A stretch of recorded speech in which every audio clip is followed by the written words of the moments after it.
Only believe, only believe, only believe. All things are possible. Only believe.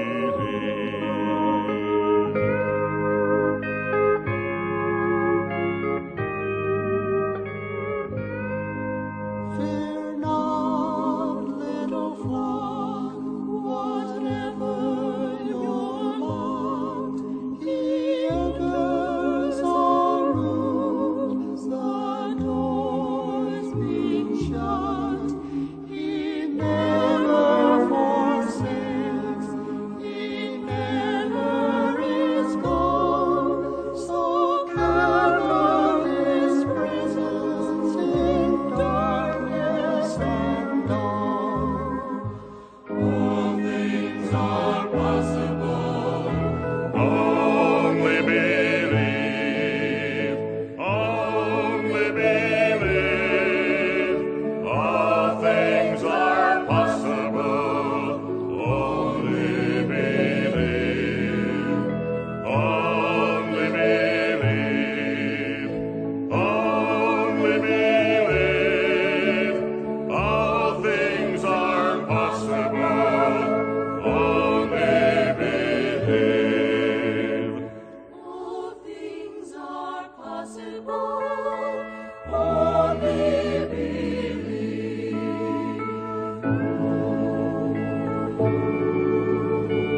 Only believe.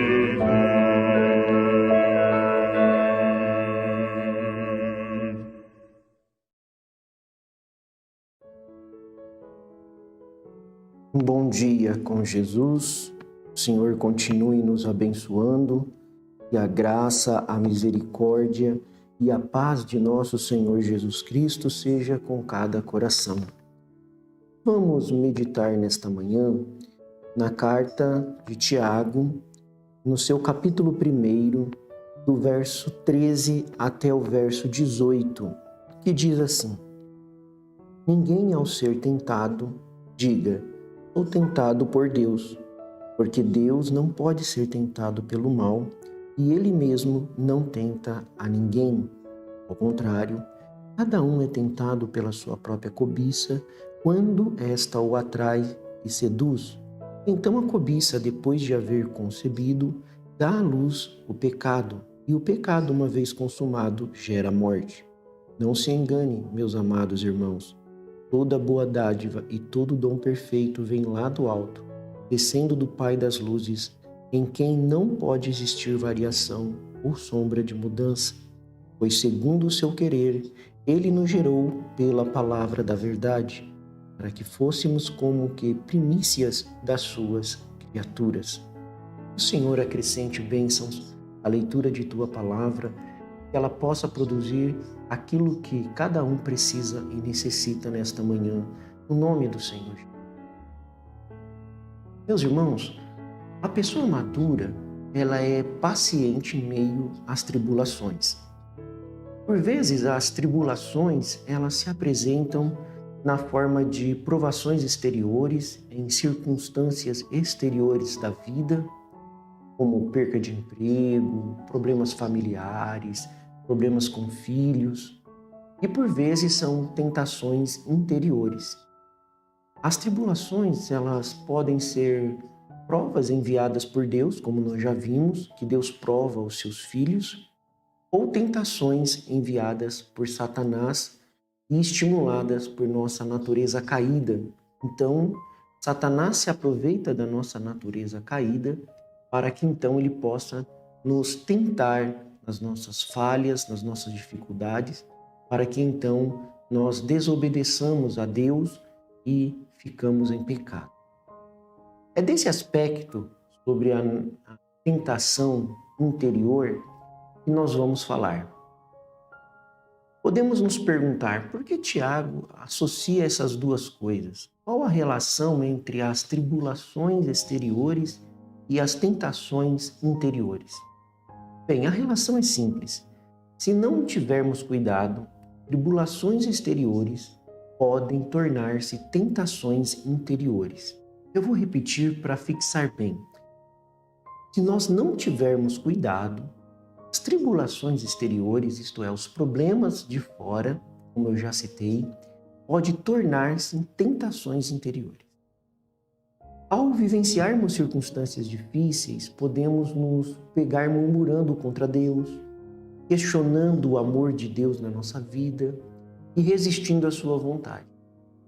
Então é por isso que devemos observar muito quando estamos passando por grandes e variáveis provas, como diz Tiago, porque ao vivenciar as circunstâncias difíceis, nós podemos ser pegos murmurando contra Deus, questionando o amor de Deus para nós e resistindo à sua vontade.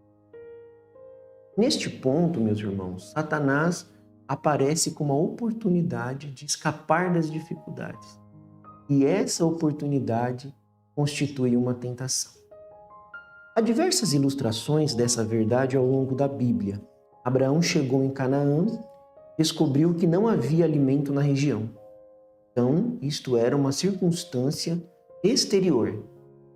Abraão foi chamado por Deus, Deus deu a promessa do filho, Deus disse para ele que iria guiá-lo e sustentá-lo, mas ao chegar naquela terra com fome, Abraão chegou ali em Canaã e descobriu que não havia alimento na região, dificuldade exterior. Não conseguia cuidar de seu gado, nem de seu rebanho. E essa tribulação foi uma oportunidade de provar Deus.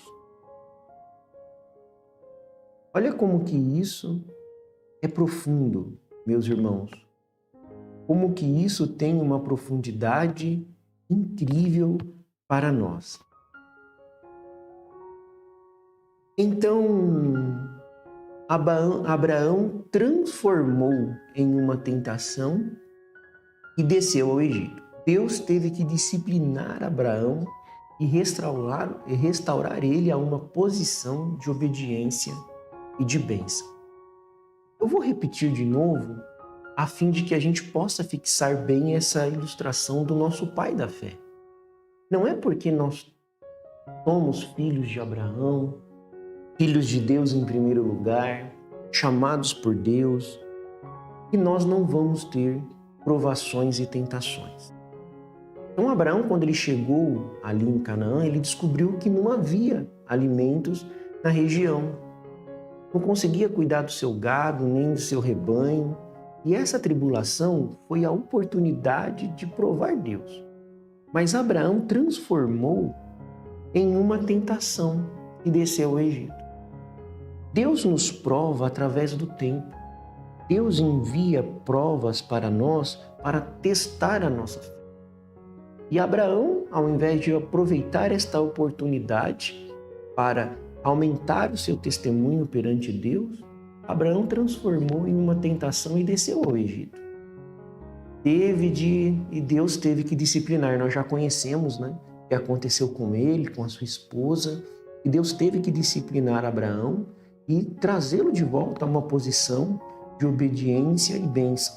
Quando nós saímos da nossa posição, quando nós apostatamos, é uma palavra que o nosso profeta de Deus utiliza muito, quando nós apostatamos, saímos da nossa posição, apostasia, você sair da sua posição, então Deus vai te disciplinar a fim de te trazer de novo a sua posição, a uma posição de obediência e bênção.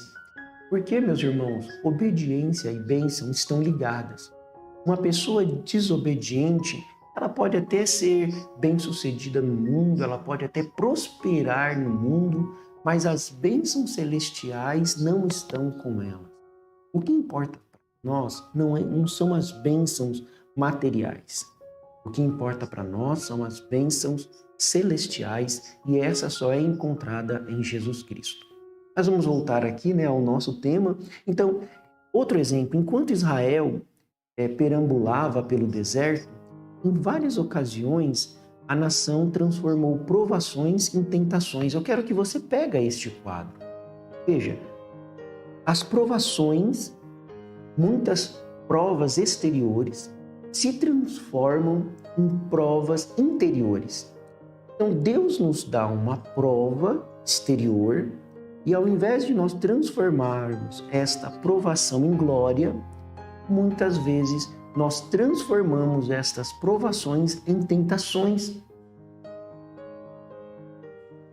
Pouco depois de Israel, deles terem sido libertos da escravidão no Egito, o suprimento de água acabou. E os israelitas, eles marcharam 3 dias sem ter o que beber. Quando eles finalmente encontraram água, essa água era amarga e intragável. Olha que dificuldade. Lutaram, estavam lá batalhando, sofrendo no Egito. Deus abre o Mar Vermelho, eles passam pelo mar e depois vem esta primeira provação. A primeira provação que eles tiveram foi estar de frente ao Mar Vermelho e o mar se abrir. Só isso já deveria sustentar os testemunhos deles nas provações. Oh, irmãos, nós nunca podemos ignorar as bênçãos que Deus fez por nós. Deus fez várias bênçãos para eles, desde que cuidou deles lá no Egito, enviando Moisés para retirá-los. Depois o grande milagre do mar se abrindo, eles tinham um testemunho de Deus, eles podiam testemunhar que Deus é real, verdadeiro e fiel. Mas eles só olharam para as circunstâncias da vida presente.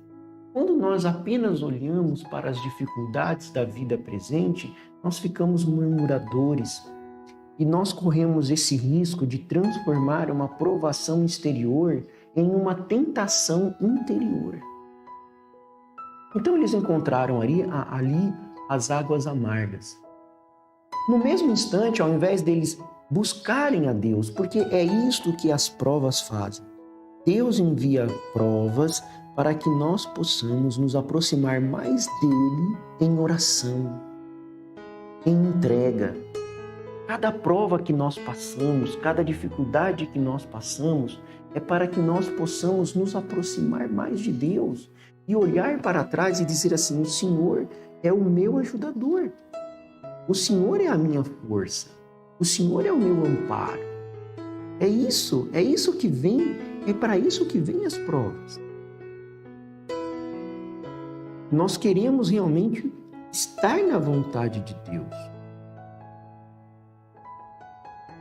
Só que naquele instante eles começaram a murmurar e a culpar a Deus, transformaram essa provação em uma tentação e então fracassaram. Por certo, Deus não deseja que caiamos em tentação, mas Ele não nos poupa da experiência de sermos tentados. Sim, o povo de Deus, ele é provado.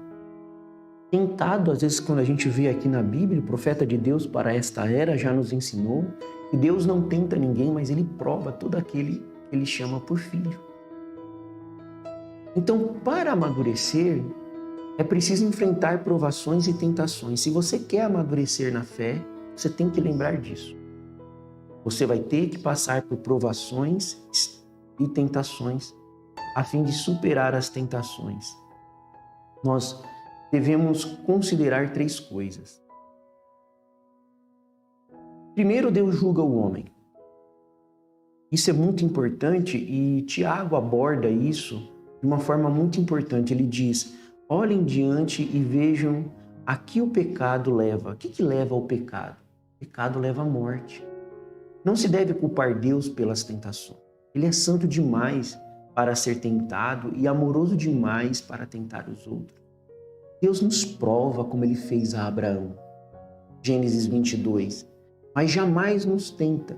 Veja, Deus nos prova e jamais nos tenta. Nós é que transformamos ocasiões de prova em tentações. A tentação é uma oportunidade de realizar algo bom. Olha só, a tentação, ela é uma oportunidade de realizar algo bom de maneira errada, fora da vontade de Deus. Porque quando nós somos tentados, como eu já disse, Deus quer que nós vamos a Ele, que a gente vá a Ele.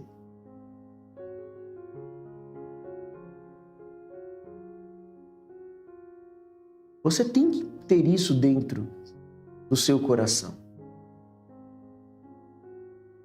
A tentação, ela é muito grande quando você deixa que ela tome conta do seu ser, ignorando a Deus. Eu quero que você grava isso dentro do seu coração.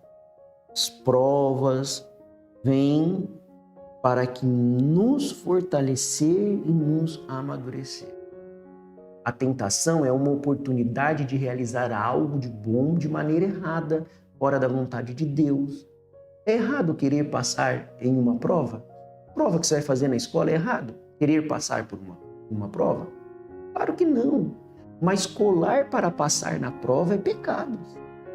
A tentação de colar é uma oportunidade de fazer algo bom, passar em uma prova, mas de maneira errada. Não é errado comer, mas se para obter o alimento considera-se a possibilidade de roubar, trata-se de uma tentação. Pensamos no pecado, meus irmãos, como um único ato, mas Deus o vê como um processo. Adão cometeu um ato de pecado. E, no entanto, esse único ato trouxe pecado, morte, julgamento sobre toda a raça humana. E o que Tiago está escrevendo aqui é o processo do pecado. E esse processo do pecado, ele passa por 4 estágios. Primeiro, o desejo, verso 14. Ao contrário, cada um é tentado pela sua própria cobiça, quando esta o atraz e seduz. A palavra cobiça, ela pode se referir a qualquer tipo de desejo. Os desejos normais da vida, que foram dados por Deus e não são em si mesmo pecaminosos.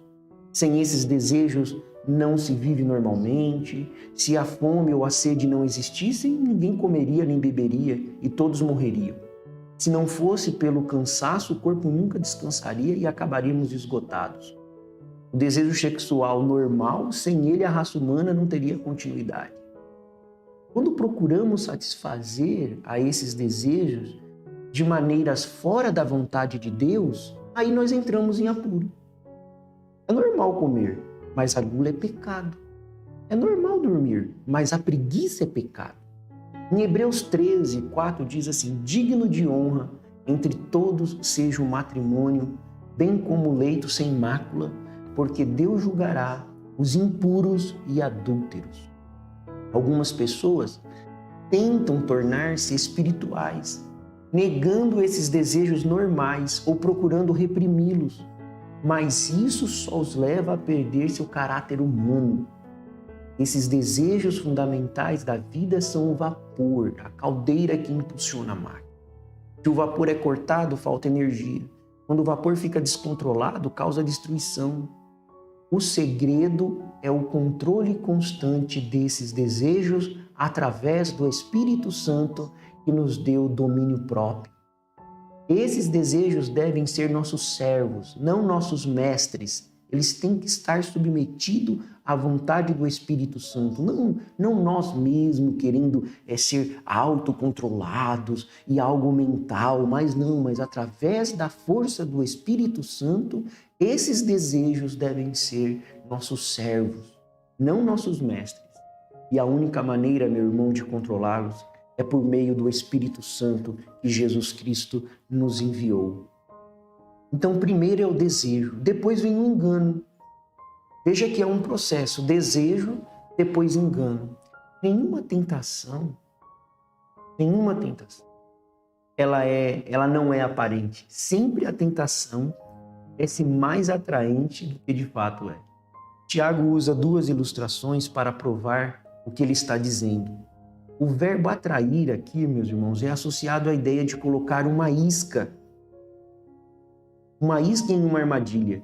Quem já pescou, você não coloca lá uma isca? Aquilo é uma isca, é uma armadilha. Aquilo é um engano. A palavra engano no grego significa seduzir. Significa colocar a isca no anzol. Para quem gosta de pescar aí, né? Então significa seduzir, colocar a isca no anzol. E é esse engano que Tiago está se referindo aqui. Então a palavra engano aqui, ela significa seduzir. Ela olha aqui, ele olha e fala, nossa, o peixe olha lá aquela isca, ele fica seduzido por ela e vai até ali para comer aquela isca, então é fisgado. Esse é o primeiro exemplo. O caçador e o pescador usam a isca para atrair a presa.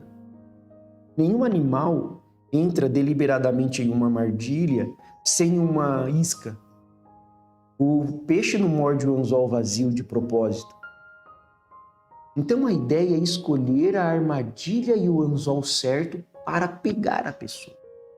A tentação sempre tem uma isca que apela para os desejos naturais, humanos. Não apenas nos atrai, mas como também esconde o fato de que a satisfação desse desejo resultará mais cedo ou mais tarde em grande tristeza e castigo. O que nos empolga é a isca. Ló não teria mudado para Sodoma se não tivesse visto a campina do Jordão, que era toda bem regada. Gênesis capítulo 13, verso 10. Ao olhar para a esposa de outro homem, Davi não teria cometido adultério. Se tivesse antevisto as consequências trágicas de seu ato, a morte do bebê, o assassinato de um soldado valente, o estupro de sua filha Tamar, a isca nos impede de ver as consequências do pecado. Lembre-se disso, a isca, ela nos impede de ver a consequência do pecado e só mostra o desejo, a satisfação, o peixinho vendo aquela isca, aquela minhoca, e que delícia, ela é diferente de tudo, e quando pega, foi fisgado. Então, para fixar, anote isso no seu caderno de anotação. A isca nos impede de ver as consequências do pecado. Quando Jesus foi tentado por Satanás, ele lidou com a tentação tomando por base a palavra de Deus. Ele repetiu 3 vezes, está escrito, está escrito. Transformar pedras em pão para saciar a fome pode ser algo sensato do ponto de vista humano, meus irmãos, mas não do ponto de vista de Deus. Quando conhecemos a Bíblia, é possível perceber a isca e lidar com ela. É isso que significa andar pela fé. Não segundo as aparências. Quem anda pela fé sabe discernir que aquilo é uma isca de Satanás. E fica longe dessas iscas. E lembre-se, essas iscas sempre são desejos humanos não controlados pelo Espírito. E para finalizar, a desobediência. Então nós vimos o desejo, o engano que significa seduzir, significa a isca. E agora no verso 15, para finalizarmos, nós vamos ver a desobediência. Verso 15 diz assim: então a cobiça, ou a sedução, depois de haver concebido, dá à luz o pecado, e o pecado, uma vez consumado, gera morte. Passamos das emoções, desejos, para o intelecto, engano, isca, e agora para a escolha. Tiago agora ele vai mudar a ilustração da caça e pesca para o nascimento de um bebê. O desejo concebe um método para pegar a isca. E a escolha e a prova e entra em ação. Então é uma escolha. E o resultado dessa escolha de escolher morder a isca é o pecado que gera a morte. Então, ao olhar a isca, nasce-se o desejo daquela isca e aí se toma a atitude, se toma a ação de ir lá e morder aquela isca. E quando morde aquela isca ou quando cai naquela armadilha, então gera morte. O que você faz quando você pega um peixe? Você abre ele, limpa, você mata o peixe. Quando você pega uma caça, o que você faz com ela? Você mata a caça. Então, desejo, sedução e desobediência. Desejo colocado a isca é colocada para seduzir e produzir o desejo. E quando esse desejo é consumado, é concluído, ele gera desobediência e essa desobediência gera morte. O desejo concebido é um método para pegar a isca.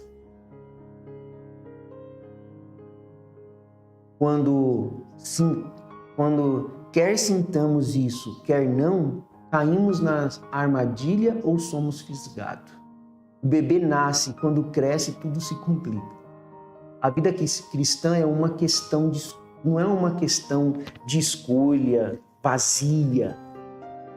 Não é isso. A vida cristã, ela é escolha sim, mas uma escolha dirigida por Deus. Para finalizar, eu ouço com frequência cristãos dizerem: não sinto desejo de ler a Bíblia, ou não sinto vontade de participar das reuniões de oração, ou não sinto vontade de ler a mensagem, não sinto vontade de orar. Irmãos, vocês têm que se alimentar do poder de Deus. Se você não se alimenta do poder de Deus, então você vai ficar um cristão imaturo. E cristãos imaturos caem com frequência em tentações, deixam que seus sentimentos tomem as decisões. Quanto mais você se esforça para lutar com as suas próprias forças, deixando Deus de lado, deixando a vontade de Deus de lado, mais você vai sofrer, mais você vai, ao invés de glorificar a Deus na tentação, você vai murmurar. Deixa Deus controlar a sua vida. Porque em Filipenses 2,13 diz assim: porque Deus é quem efetua em vós tanto querer como realizar segundo sua vontade. Pai Celestial, muito obrigado, Senhor, mais uma vez por esta meditação. E eu entrego a Ti, Senhor, que nós possamos aprender com aquilo que o Senhor tem nos ensinado e nas provações possamos glorificar ao Senhor. Todos nós passamos por provações e tentações, mas grande é o Senhor para nos guardar, para nos ajudar e para nos proteger. Concede aquilo que cada um precisa e necessita, em nome do Senhor Jesus Cristo. Amém, Senhor Jesus.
A ceia